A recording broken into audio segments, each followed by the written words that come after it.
The silent warning the stars had known peace for 300 years, but it was the peace of the conquered. Across 12 spiral arms of the galaxy, worlds bowed to the Krillian Empire, their purple banners hanging from conquered cities like funeral shrouds. The Krillians were not just conquerors. They were perfection made manifest. Their bodies gleamed with biometallic skin that could deflect energy weapons. Their minds processed information faster than any computer, and their ships moved through space like liquid mercury. Even form-got Emperor Kairos ruled from his throne world of Nexus Prime, where crystal spires reached toward the heavens, and the screams of the defeated had long since faded to whispers. His empire stretched across 10,000 systems, each one a testament to Krillian superiority. No species had challenged them in 2 centuries. No species had survived the attempt. That was before they discovered Earth. Deep in the outer rim, where stars grew thin and space grew cold, a Krillian scout vessel drifted through the darkness. Its captain, a young officer named Vex, monitored the long-range sensors with practiced boredom. This sector had been empty for millennia, nothing but dead rocks and cosmic dust. The Empire had no interest in WASTELAND stot. Then the sensors screamed. Energy. Signatures unlike anything in Krillian databases flooded the detection grid. Massive power cores, exotic radiation patterns, and something else, something that made Vex's biometallic skin crawl with unease. The readings came from a small yellow star system, unremarkable except for the 3rd planet from its sun. A world covered in water and green continents, teeming with electromagnetic activity. Vex transmitted the findings to High Command and received orders within hours. Investigate, catalog, conquer if necessary. It was standard protocol for new species. Discovery. The Krillians had done it 1,000 times before. What they found defied explanation. The 3rd planet, which the inhabitants called Earth, bustled with primitive technology. Metal birds carried people through the atmosphere. Electromagnetic signals bounced between floating stations, and nuclear fusion plants powered sprawling cities. By Krillian standards, these humans were barely beyond stone tools. Their fastest. Ships crawled between planets at sublight speeds. Their weapons were chemical explosives and basic energy projection, and their governments couldn't even unite their own world. But those energy readings continued to pulse from hidden facilities, scattered across the planet's surface and in the dark spaces between worlds. Something massive was being built in secret, something that registered as dangerous, even to Krillian sensors. High Command decided on first contact. A message came to Earth on a Tuesday morning, transmitted directly to every communication device on the planet simultaneously. It appeared in perfect English, Mandarin, Spanish, Arabic, and every other human language, its words burning themselves into screens and speakers worldwide. Primitive species of the 3rd world, you are now subjects of the Krillian Empire. You will surrender all weapons, dismantle all space-based infrastructure, and prepare tribute in the form of 10% of your population for labor conscription.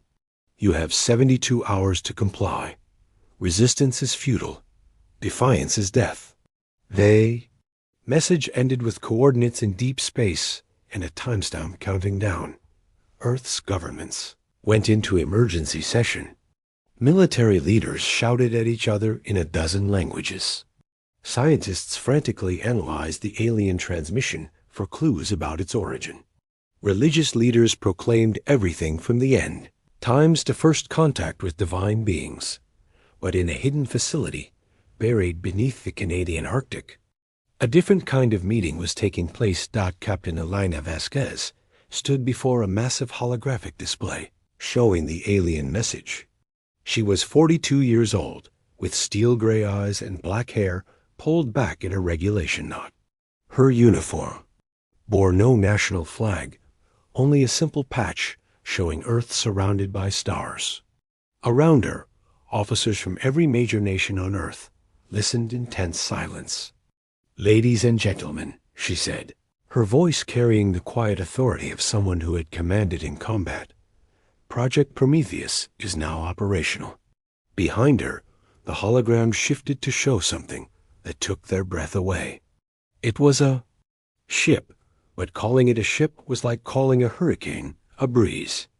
2 kilometers long and half a kilometer wide, the UE's Prometheus looked like a shard of midnight given form. Its hull absorbed light rather than reflecting it, creating an absence in space itself. No running lights dotted its surface, no markings identified its origin. It simply existed, patient and deadly. For 15 years, every nation on Earth has contributed to this project, Vasquez continued. Our best minds, our greatest resources, our deepest secrets. While the world saw conflicts and divisions, we were preparing for this day. The day when someone would come from the stars and demand our surrender. Commander Marcus Chun, her weapons. Officer stepped forward. He was younger than Vasquez, with quick eyes and steady hands. The aliens expect us to roll over and show our throats. They've clearly done this before, probably hundreds of times. Every species they've encountered has either submitted or been destroyed. They haven't encountered humans before, Vasquez replied. To Prometheus had been humanity's greatest secret. Built in the asteroid belt using materials mined from dead worlds, its construction had been disguised as multiple separate projects. To the outside world, it looked like competing nations building different space stations, mining facilities, and research platforms. In reality, every piece had been designed to fit together into something unprecedented. The ship's AI, which the crew called Aria, was based on quantum neural networks that operated beyond classical physics. Its weapon systems combined technologies that shouldn't have worked together. Plasma containment fields merged with antimatter streams, gravity manipulators linked to temporal distortion generators. Most incredible of all was the Echo Protocol, a system so classified that only Vasquez and 3 other people knew how it functioned. "What are our orders, Captain?" Chon asked. Vasquez looked around the room at the faces of Earth's finest military minds. These men and women had served in conflicts across the globe, had seen the worst humanity could do to itself. But they had also seen humanity's greatest strength, the refusal to surrender when backed into a corner. "We're going to send the Krillians a message," she said. "One they'll understand." 71 hours later, the Prometheus broke Earth's orbit and accelerated toward the coordinates the aliens had provided. Its departure was hidden from the planet's population, disguised as the launch of a communication satellite. As far as most humans knew, their governments were still debating how to respond to the alien ultimatum. But Captain Vasquez knew better. Earth's response was already on its way. The journey to the rendezvous point took 18 hours at maximum acceleration. The Prometheus moved through space like a ghost, its stealth systems rendering it invisible to conventional sensors. Aria monitored thousands of data streams simultaneously, analyzing everything from quantum fluctuations to gravitational anomalies for signs of alien presence. They found the Krillians waiting in formation near the edge of the solar system. 12 ships arranged in a perfect diamond pattern, each one a masterpiece of alien engineering. Their hulls reflected starlight like living metal, and energy fields shimmered around them like heat mirages. They were beautiful and terrible, weapons of conquest disguised as art. The lead ship was twice the size of the others, clearly a command vessel.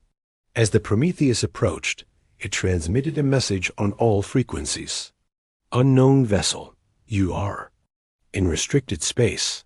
Identify yourself or be destroyed." Vasquez settled into her command chair, surrounded by displays showing every aspect of her ship's status.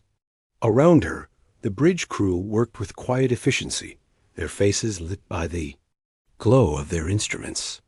They had trained for this moment for years, running simulations and war games until their responses were automatic. "Open a channel," she ordered. The main screen flickered to life, showing the bridge of the alien command ship. The Krillian captain was tall and elegant, his biometallic skin gleaming like polished silver. His eyes were large and multifaceted, designed to process multiple light spectrums simultaneously. When he spoke, his voice carried the confidence of someone who had never faced defeat. "I am Admiral Zephyk of the Krillian Imperial Navy. You will surrender immediately and prepare to be boarded. Your species' time of independence has ended." Vasquez leaned forward slightly, her expression calm. "I am Captain Elena Vasquez of the United Earth ship Prometheus. Admiral, your ultimatum has been received and rejected. You have 30 seconds to withdraw from this system." Zephyk's multifaceted eyes widened in what might have been amusement. "You dare threaten the Krillian Empire with a single primitive vessel? Your entire species couldn't challenge one of our patrol ships." 20 seconds, Vasquez replied. The alien admiral gestured dismissively. "Very well. Your destruction will serve as an example to your homeworld. All ships, attack formation. Disable their engines first. I want survivors to interrogate." 10 seconds, Vasquez said quietly. Around the Prometheus, the Krillian ships began to move, their elegant forms shifting into attack positions. Energy weapons powered up, casting eerie lights across their hulls. They had done this countless times before, reducing upstart species to debris and broken dreams. "Time's up," Vasquez said. "Mr. Chun, you are authorized to engage." "Aye, Captain." "Engaging now." What happened next would be transmitted across the galaxy within hours. A recording that would shatter the confidence of every Krillian commander and inspire hope in the hearts of conquered worlds everywhere. The Prometheus didn't fire conventional weapons. Instead, it seemed to fold space around itself, reality bending like water around a stone. The nearest Krillian ship simply vanished, not destroyed but erased, as if it had never existed. The second ship tried to turn away, but streams of coherent energy lanced out from the human vessel, cutting through shields and armor like they were made of paper. Admiral Zephyk shouted orders in his native language, but his ships were already dying. The Prometheus moved between them like a dancer, impossible fast and graceful for something so large. Every shot it fired found its target. Every maneuver left the aliens scrambling to respond. In less than 3 minutes, 11 Krillian ships were nothing but expanding clouds of debris and escaping atmosphere. Only Zephyk's command vessel remained, its weapon systems offline and its hull breached in 17 places. "This is impossible," Zephyk whispered, staring at his tactical displays in disbelief. "No primitive species possesses such technology. What are you?" Vasquez appeared on his screen again, her expression unchanged. "We're humans, Admiral, and we don't kneel." The Prometheus fired one more time, a focused beam that cut Zephyk's ship in half. The explosion lit up the darkness of space like a newborn star, visible to telescopes on Earth 12 billion kilometers away.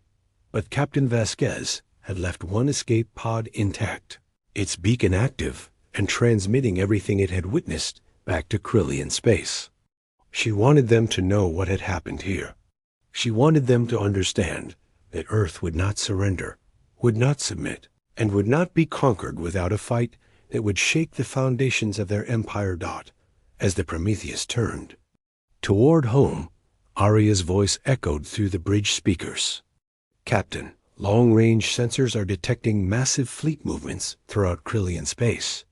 It appears our message has been received." Vasquez nodded grimly. This had been the easy part. Now the real war would begin. When gods bled, the news of Admiral Zephyk's defeat reached Emperor Kairos as he held court in the crystal throne room of Nexus Prime. The massive chamber, carved from a single asteroid and polished to mirror brightness, had witnessed the surrender of 1,000 species.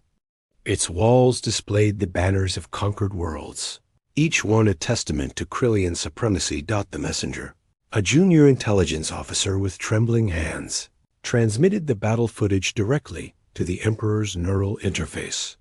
47 seconds, Kairos watched his invincible fleet die at the hands of a single human ship. When the recording ended, the throne room fell into absolute silence. Kairos was ancient, even by Krillian standards. His biometallic skin dulled by centuries of rule. His eyes, once brilliant gold, had faded to the color of dying stars. But the rage that filled them now burned brighter than any sun. "One ship," he whispered, his voice carrying across the vast chamber. "One primitive vessel destroyed 12 of our finest warriors." The assembled courtiers and military commanders exchanged nervous glances. No one dared speak.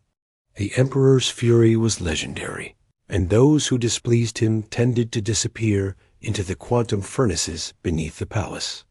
"My lord," ventured Fleet Commander Asterix, the Empire's most decorated officer, "the humans clearly possess technology beyond our initial assessments. Perhaps we should study their capabilities before." Kairos silenced him with a gesture that made the air itself tremble. "Study them? They are insects who learn to spit poison. Nothing more." The Emperor rose from his throne, his massive form casting shadows across the crystal floor. "Summon the Void Fleet. Every ship, every weapon, every warrior we possess. I want that human world burned to ash, and I want every other species in the galaxy to watch it happen." The Void Fleet was the Krillian Empire's ultimate weapon, a collection of over 300 warships that had never known defeat. Each vessel was a masterpiece of destruction, armed with weapons that could shatter planets and shields that had turned aside the combined fleets of entire star systems. At its heart was the Imperial Dreadnought Eternity, Kairos' personal flagship and the largest ship ever built. Within 12 hours, the fleet began assembling in the Nexus system. There, combined mass actually affecting the gravitational fields of nearby planets. The sight was both beautiful and terrifying.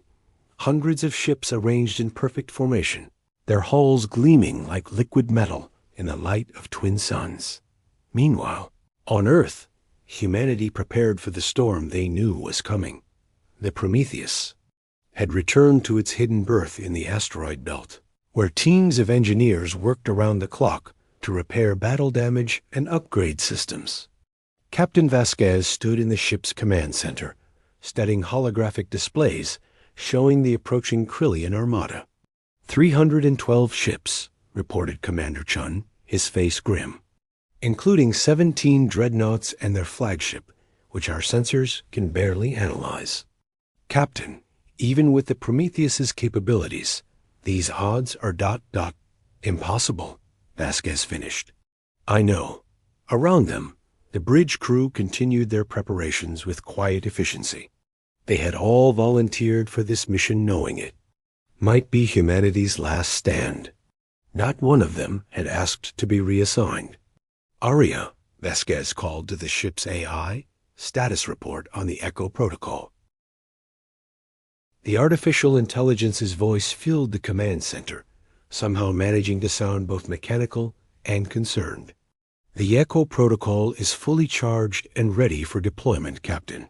However, I must remind you that we have never tested it under actual combat conditions. The theoretical models suggest a 73% chance of catastrophic system failure. And without it, our chances of survival against the Void Fleet are approximately 0.003%. Vasquez nodded grimly. "Then we go with the Echo protocol. Mr. Chun, signal Earth Command. Tell them we're moving to intercept the Krillian fleet before it reaches the solar system." Chun hesitated. "Captain, regulations require approval from Earth Defense Council for any action that might." "The Earth Defense Council doesn't exist anymore," Vasquez interrupted.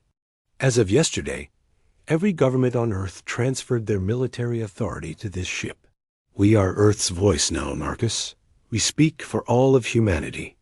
The weight of those words settled over the bridge crew like a physical presence. They were no longer just soldiers following orders. They were the guardians of their entire species.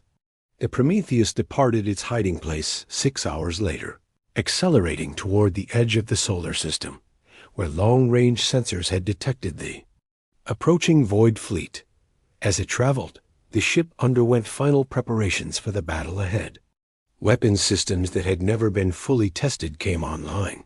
Armor plates shifted into combat configuration, and the mysterious Echo Protocol hummed to life in the ship's deepest sections. They met the Krillian armada in the space between Jupiter and Saturn, where the gas giant's massive gravitational fields created a natural battlefield among their floating moons. The sight of the Void Fleet arranged in attack formation was breathtaking. Hundreds of ships stretching across millions of kilometers. Their combined firepower capable of reducing planets to cosmic dust. At their center, the Imperial Dreadnought. Eternity dominated the field like a dark moon. It was nearly 4 kilometers long, bristling with weapons that defied human understanding. Its hull seemed to absorb light itself, creating an absence in space that hurt to look at directly. Emperor Kairos himself commanded from the Eternity's bridge, his ancient form connected to the ship's systems through neural interfaces that made him one with his vessel. When he spoke, his voice transmitted across all frequencies, reaching not just the Prometheus, but every inhabited world within 50 light years. Humans of Earth, I am Kairos, Emperor of the Krillian Empire, Master of the Void, Conqueror of 10,000 worlds. You have killed my warriors and defied my will. For this insult, your species will be erased from existence. Your planet will burn until its oceans boil away, and your sun will be extinguished so that no trace of your arrogance remains. The transmission ended, and the Void Fleet began its attack. What followed was unlike any battle in galactic history. The Krillians came in waves, their elegant ships weaving between Jupiter's moons like silver fish in a cosmic ocean. Their weapons painted space with colors that had no names, exotic energy discharges that could unmake matter at the quantum level. The Prometheus met them head-on, its impossible maneuvers making it seem like it was dancing between raindrops. Every time the Krillians thought they had it cornered, the human ship would fold space around itself and appear somewhere else entirely. Its weapons were surgical strikes of pure destruction, each shot eliminating targets with mathematical precision. But there were too many of them. For every Krillian ship the Prometheus destroyed, 2 more took its place. Its armor began to fail under the constant bombardment. Internal systems overloaded, and hull breaches appeared in 17 sections. The ship that had seemed invincible was slowly being ground down by sheer numbers. "Captain," Arya reported, its voice crackling through damaged speakers. Hull integrity at 42% and falling. Weapon systems operating at 60% efficiency. At current rates of attrition, we have approximately 14 minutes before catastrophic failure. Vasquez gripped her command chair as another barrage shook the ship. Around her, the bridge. Crew worked frantically to keep systems online while damage control teams sealed breaches throughout the vessel. "Time to deploy the Echo Protocol," she said quietly. Commander Chun looked up from his tactical display, his face streaked with blood from a head wound. "Captain, if Arya's projections are correct, if we don't try it, we're dead anyway," Vasquez replied. "Arya, initiate Echo Protocol. All sections, brace for quantum displacement." What happened next would be studied by physicists for centuries, assuming any survived to study it. The Prometheus seemed to multiply, creating dozens of identical copies of itself scattered throughout the battle space. But these weren't holographic projections or simple duplicates. Each one was a fully functional warship, complete with weapons. shields, and crew. The Echo Protocol had somehow reached across parallel dimensions and pulled alternate versions of the Prometheus into their reality. The Krillian fleet, which had been on the verge of victory, suddenly found itself outnumbered and outgunned. Dozens of human ships attacked from every direction, their coordinated assault tearing through formations that had conquered galaxies. Emperor Kairos stared at his tactical displays in growing horror. "This is impossible," he breathed. "No species possesses such power. What are these humans?" But even as his fleet burned around him, the ancient emperor refused to retreat. The Eternity, massive and terrible, carved its way through the battle toward the nearest Prometheus copy. Its weapons, powerful enough to crack moons, focused there. Fury on the human ship. The two vessels met in a duel that lit up the outer solar system like a second sun. The Eternity's exotic weapons tore through space-time itself, while the Prometheus replied with streams of coherent antimatter and gravity pulses that made the gas giant's moons shift in their orbits. On the bridge of her ship, Captain Vasquez felt the Echo Protocol beginning to collapse. The quantum strain of maintaining so many parallel versions was enormous, and she could feel the other realities starting to slip away. "Aria," she called out over the sound of failing systems, "how long can we maintain the Echo Protocol?" "Approximately 3 minutes, Captain. After that, the dimensional barriers will collapse, and we'll be alone again." Vasquez looked at her. Tactical display, where the Krillian fleet was still fighting desperately despite their losses. Too many of their ships remained intact. When the Echo Protocol failed, the surviving Krillians would overwhelm the single remaining Prometheus. Unless she did something that had never been attempted before. "Aria, can you transfer command authority to all the parallel ships simultaneously?" I don't understand, Captain." "Instead of trying to maintain the Echo Protocol, what if we reversed it? What if we collapsed all the parallel dimensions into this one reality?" The AI was silent for several seconds, processing possibilities at quantum speeds. "Captain, the energy release would be ... unprecedented. It would likely destroy everything within several light years, including us." Vasquez looked around the bridge at her crew, these brave souls who had followed her into the impossible. She thought of Earth, blue and beautiful and undefended, waiting for them to return home. She thought of the billions of humans who would never know their names, but who depended on their sacrifice. "Do it," she said. The Echo Protocol collapsed inward like a dying star, pulling dozens of parallel realities into a single point in spacetime. The energy release was visible from Earth itself, a flash of light that briefly outshone the sun and sent radiation detectors around the solar system into overdrive. When the light faded, the space between Jupiter and Saturn was empty, except for drifting debris and the slowly expanding shockwave of the explosion. The Void Fleet, the greatest armada in galactic history, had been erased from existence. The Imperial Dreadnought Eternity was gone, taking with it Emperor Kairos and 3,000 years of Krillian dominance. But floating alone in the cosmic silence, scarred and battered but intact, was the U.E.'s Prometheus. The ship's crew had survived, protected by Aria's desperate last-second deployment of every defensive system they possessed. They were alive, but barely, drifting in space with failing life support and no way to reach home. That was when the rescue ships arrived. Not human ships, but vessels from a dozen different species that had been enslaved by the Krillian Empire. They had watched the battle from across the galaxy, seen the impossible sight of their oppressor's fleet being destroyed by beings they had never heard of. The ships surrounded the Prometheus carefully, respectfully, like pilgrims approaching a shrine.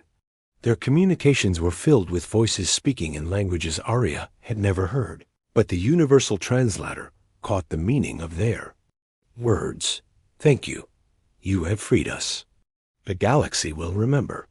Captain Elena Vasquez, standing on her damaged bridge, surrounded by sparking consoles and emergency lighting, accepted their gratitude with the quiet dignity that it carried her through humanity's darkest hour. Later, as the Prometheus limped home escorted by ships from across the galaxy, she would learn that the battle had done more than just destroy the Krillian fleet. The Empire itself was collapsing, its subject worlds declaring independence, its remaining fleets defecting or surrendering. The age of Krillian dominance was over. The age of human expansion was about to begin. But all of that was still to come. For now, Captain Vasquez simply stood at her command post and watched Earth grow larger in the view screen, blue and green and home. They had done the impossible. They had faced the masters of the galaxy and won. And the galaxy would never be the same.